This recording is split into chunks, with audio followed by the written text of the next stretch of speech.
Isang umaga, nakatayo ang isang dalagang tindera sa tabi ng maliit niyang kariton, pawisan, pero nakangiti habang may papalapit na isang binata na bibili sa tinda niyang merienda. Pagkatapos kumain nitong binata, siningil siya ng tindera. Sabi ng tindera, "Kuya, 105 piso po lahat." Ngumiti ang lalaki at iniabot ang isang 100 na papel at isang barya na kakaiba. Napakamot sa ulo ang dalaga dahil sa akala niyang kinukulit siya nito. Nagtanong ang tindera, "Kuya, anong klaseng coin ba ito? Bago bang currency ito?" Ngumiti lang ang binata at sabi, "Ate, hindi yan galing dito.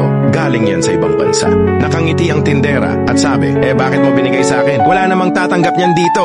Sumagot ang binata, "Huwag kang mag-alala, ate. Darating ang araw, may tatanggap din yan. Itago mo lang." Napaisip ang dalagang tindera at sabi, 5 piso lang naman. Sige na nga. At umalis na itong binata. Lumipas ang ilang sandali. May isa na namang customer. Isang dalagang may magandang bihis. Bumili ng merienda na sa halagang 45 pesos lang. Nagbayad siya ng 100 at isinukli nitong tindera yung kakaibang barya at isang papel na 50. Nagtaka ang bagong customer.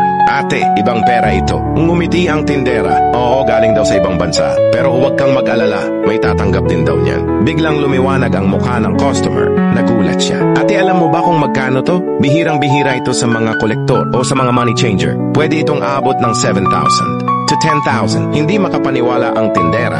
"Ha? Totoo ba? Joke mo yan, ano?" "Hindi ako nagbibiro, ate," sabi ng customer. "Kung gusto mo, bibigyan na lang kita ngayon ng 7,000. Ako na ang magpapapalit, konting kita na lang sa akin." Sabay abot ng 7,000 galing sa pitaka. Nanlaki ang mata ng tindera habang tinanggap ang perang 7,000 na halos hindi makapaniwala. Pero hindi pa doon nagtatapos ang kwento. Habang papalayo ang dalagang customer, nakita niya sa gilid ng kalsada ang parehong binatang nagbigay ng barya kanina. Lumapit siya at sabay tanong, "Kuya, ikaw yung nagbigay ng kakaibang barya, di ba? Bakit mo ginawa yon?" Tumingala ang binata at mahina niyang sabi, "Narinig ko siyang umiiyak kanina habang may kausap sa cellphone na paralyzed ang nanay niya at 3 araw na wala siyang perang pambili ng gamot at binalaan pa siya ng landlord. Kung hindi siya makabayad bukas ay papalayasin na sila. Gusto ko lang tumulong. Kasi minsan, sa gitna ng hirap, isang maliit na kabutihan ay sapat na para hindi mawala ang pag-asa sa iba."